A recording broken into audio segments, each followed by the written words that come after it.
अखण्डमण्डलाकारं व्याप्तं येन चराचरं तत्पदं दर्शितं येन तस्मै श्रीगुरुवे नमः। अज्ञानान्धस्य लोकस्य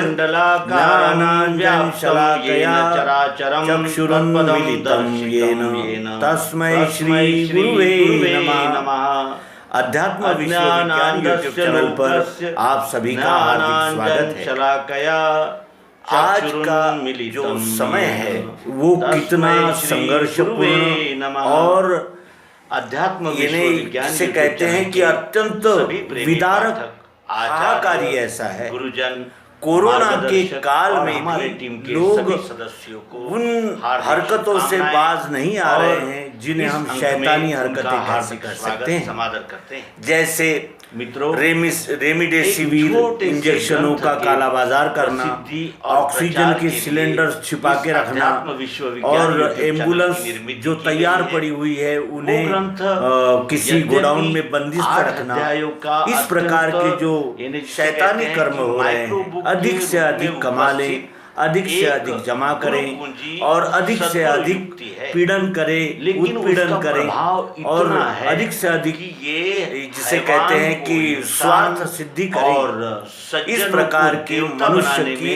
अमानवीय वृत्ति हो चुकी है और यही मानव ग्रहण अनंत जन्मों के चक्र में पीसकर नर जन्म धारण करके आया है, लेकिन बेहोश हो गया है। इसे ऐसा लगता है कि जो मैंने प्राप्त किया है वो सदैव मेरे पास रहेगा और मैं इसका अनंत जन्मों तक उपभोग करता रहूंगा।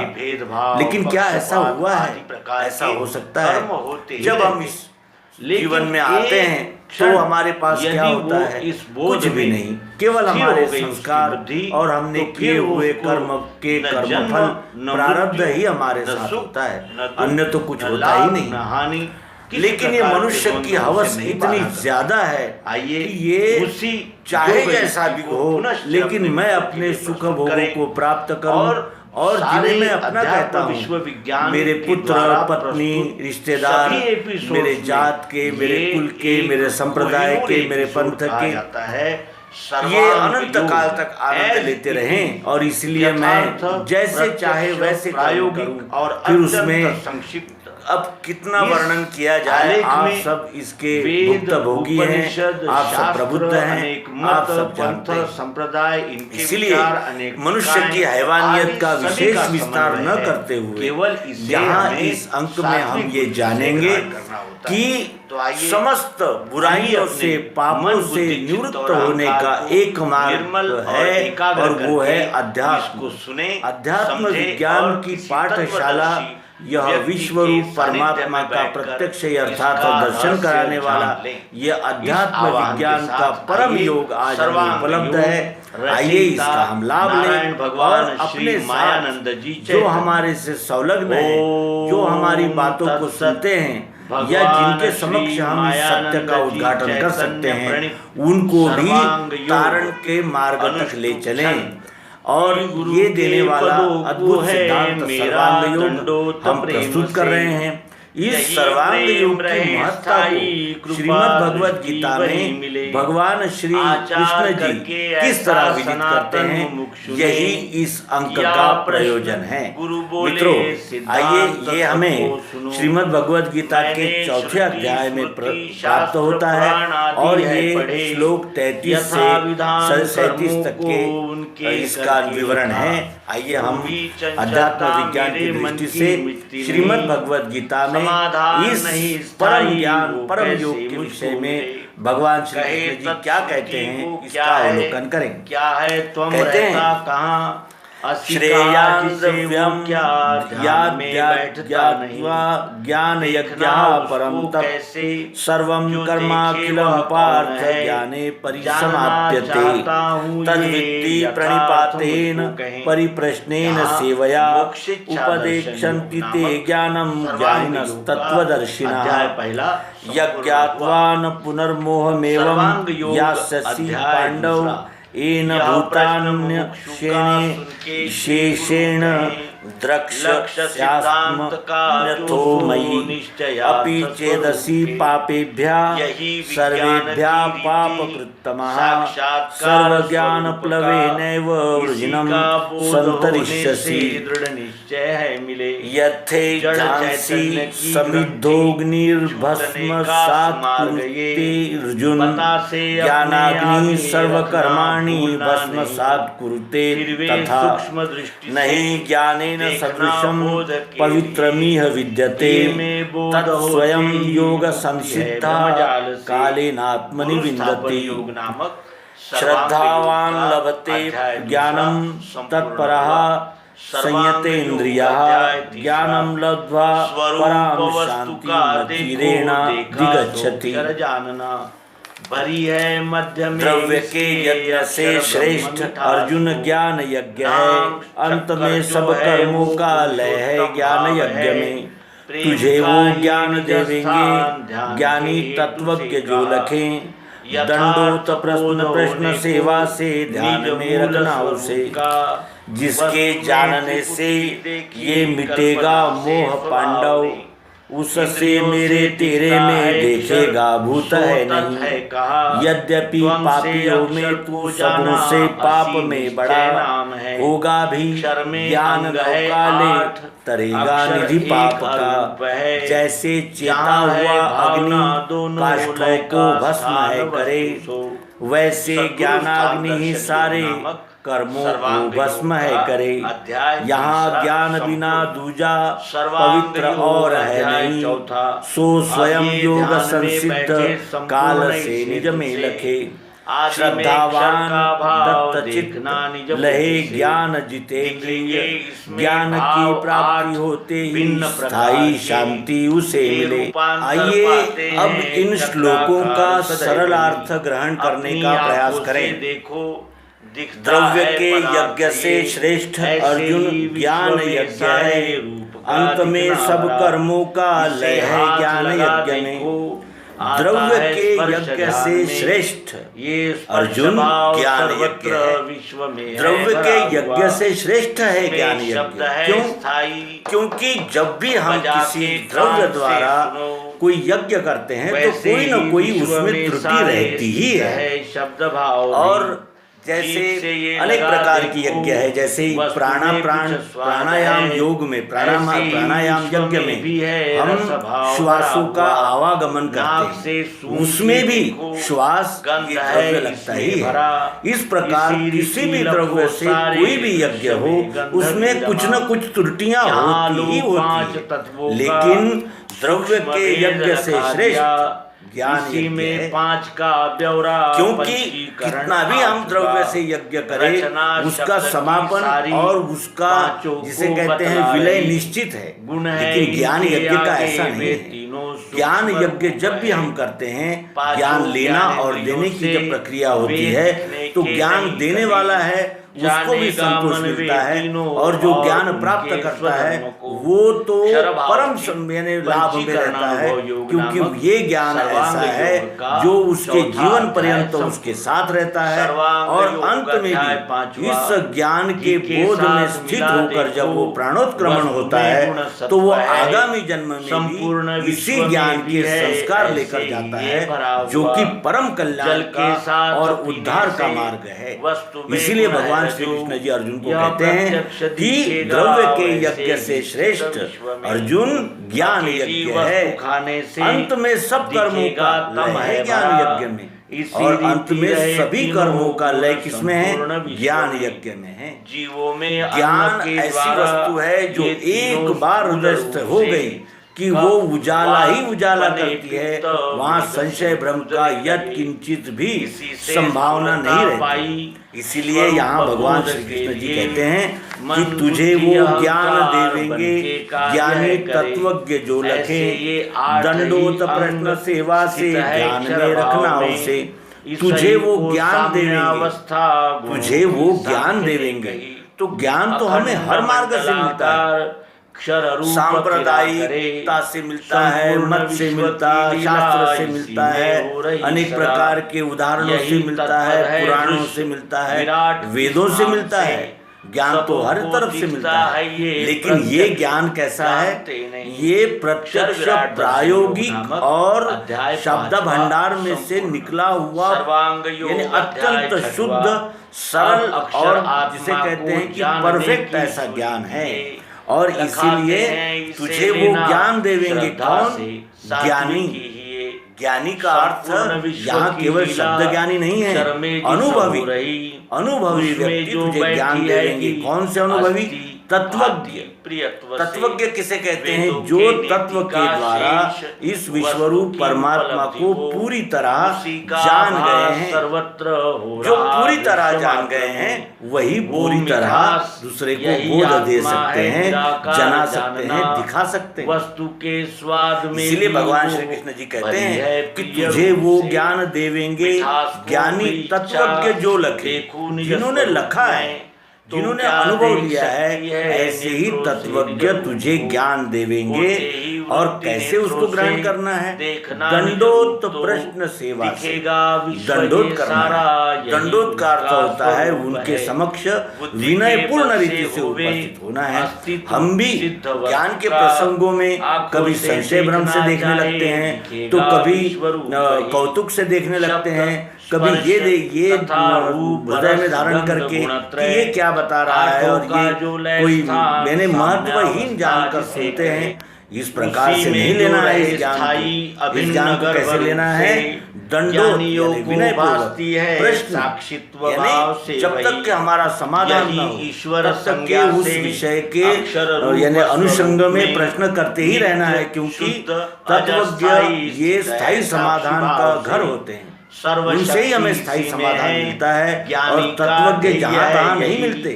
ये बड़े भाग्य से जताने को, और जब भी तत्वज्ञ मिलते हैं उनसे हमने अपना संपूर्ण समाधान कर लेना चाहिए। संपूर्ण संशय भ्रमों का निराकरण करने में वही सक्षम होते हैं। दंडोत प्रश्न सेवा से, सेवा का अर्थ क्या है?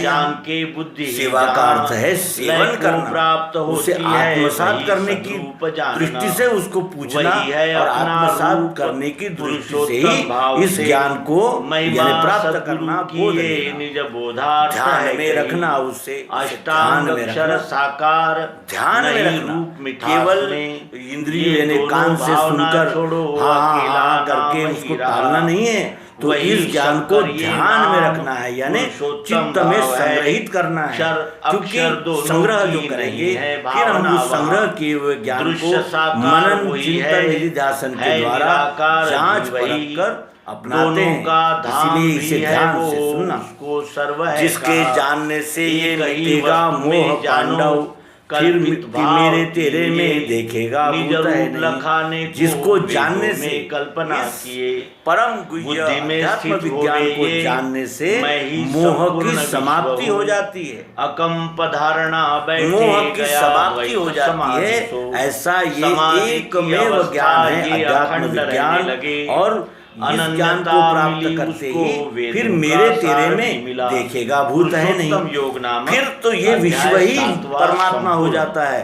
फिर यहाँ भूत कोई है ही नहीं। भूत संज्ञक मत्स्य अलग कुछ है ही नहीं। यहाँ सब सर्वम खलविदम ब्रह्म, ये सब ब्रह्म ही है। ऐसा साक्षात्कार इस ज्ञान को प्राप्त करने से इस जीव को होता है। यद्यपि पापियों में तू सबों से पाप में बड़ा, यद्यपि सभी पापियों में तू यदि सबसे पाप में बड़ा होगा तो भी होगा भी ज्ञान नौका ले तरेगा निधि पाप का। इसका अर्थ यह है कि पापियों को भी ये ज्ञान देना चाहिए जिससे कि उनके आगामी काल में पाप होना समाप्त हो जाए, और वो पाप के निधि से यदि वो महापापी भी हो तो भी वो पाप के समुद्र में भी इस ज्ञान नौका अर्थात विज्ञान नौका द्वारा पार हो सकता है। श्लोक पापियों को भी पावन करने का सामर्थ्य इस योग युक्ति अध्यात्म विज्ञान में है। ऐसा भगवान श्री कृष्ण जी श्रीमद् भगवद गीता के 4थे अध्याय में 6वें श्लोक में स्थिर हो जावे वहीं फिर उसके लिए उदाहरण देते हुए समझाते हैं कि जैसे चेता हुआ अग्नि काष्ठों को भस्मय करे, जैसे प्रज्वलित अग्नि लकड़ियों को भस्म कर देता है, लकड़ियों की राख कर देता है, वैसे ही ज्ञानाग्नि सारे कर्मों को भस्मय करे। वैसे ही ये ज्ञानाग्नि जब हृदय में, जब अंतःकरण में प्रज्वलित हो जाता है तो वो सभी कर्मों को भस्म कर देता है। कर्म को भस्म कैसे किया जाता है? कर्तृत्व का अभिमान और फल की इच्छाएं अब विश्वरूप परमात्मा को समर्पित कर देने से फिर सारे कर्म भस्म हो जाते हैं। क्योंकि हमारे पाप कर्म कब होते हैं? जब हम उन कर्मों को व्यष्टि भावना से करते हैं। तब जब हम विश्वरूप समर्पित भावना से करते हैं तब उसमें पाप होना बंद हो जाता है, समाप्त हो जाता है। यहाँ ज्ञान बिना दूजा पवित्र और है नहीं, इस विश्व में सबसे पवित्र है ज्ञान। क्यों? क्योंकि वो स्वयं भी पवित्र होता है और पवित्र लेने वाले को भी पवित्र करता है, और जिसको ये ज्ञान दिया जाता है वो भी पवित्र ही हो जाता है। इसलिए यहाँ ज्ञान बिना दूजा पवित्र और है नहीं, सो स्वयं योग संसिद्ध काल से निज में लखे। वो ज्ञान स्वयं हम ही योग संसिद्ध काल में निज में लगते हैं। योग संसिद्ध का अर्थ होता है, योग होता है प्राप्त करना, योगारूढ़ होता है उस यानी प्राप्त किए हुए ज्ञान में स्थिर बैठना, और उस ज्ञान को व्यवहार में जब वो ज्ञान जब योग कर किया हुआ ज्ञान जब व्यवहार में आने लगता है तो उसे योग संसिद्ध कहते हैं, जो योगारूढ़ कहते हैं जिसे, वो योग संसिद्ध काल से निज में लखे। वो योग संसिद्ध होते ही ये ज्ञान अपने आप में ही अनुभव लेता है। श्रद्धावान दत्त चित्त लहे ज्ञान जितेंद्रिय। श्रद्धावान किसे कहते हैं? जो कल्याण की दृष्टि से ही ज्ञान को ग्रहण करना चाहता है और अपने इंद्रियां, मन, बुद्धि, चित्त और अहंकार को एकाग्र और निर्मल करके ही वो ज्ञान लेता है, उसे श्रद्धावान कहते हैं। दत्त चित्त उसे कहते हैं जिसका चित्त जागृत है, जिसका चित्त मलिन नहीं है, वही इस ज्ञान को लेता है। जितेंद्रिय, जिसने अपने इंद्रियों को जीत लिया है, जो इंद्रियों को अपने काबू में रखता है, इंद्रियों का अनुगमन नहीं करता, इंद्रियां ही जिसके अनुगमन में है, वो इस ज्ञान को लेता है, यानी लहे अर्थात आत्मसात करता है। ज्ञान की प्राप्ति होते ही स्थायी शांति उसे मिले। ज्ञान की प्राप्ति होते ही फिर उसे स्थायी शांति की प्राप्ति हो जाती है। अर्जुन, ये ज्ञान जिस हृदय में स्थिर हो जाता है उसको स्थायी शांति अवश्यंभावी मिलती ही है। फिर किसको नहीं मिलती स्थायी शांति? इस विषय में भी कहते हैं कि अज्ञानी हीन श्रद्धा से संशयी नाश में मिले, दोनों लोग गए उसके मिले न सुख शांति का। अज्ञानी जो ज्ञान को लेने का प्रयास ही नहीं करता है और अपने अज्ञान में ही संतुष्ट रहता है, वो हीन श्रद्धा से, जो श्रद्धावान नहीं है, यानी जिसने सात्विकता पूर्वक अपने मन, बुद्धि, चित्त और अहंकार को एकाग्र और निर्मल नहीं किया है, वो कैसा है? संशयी है, श्रद्धा से हीन है।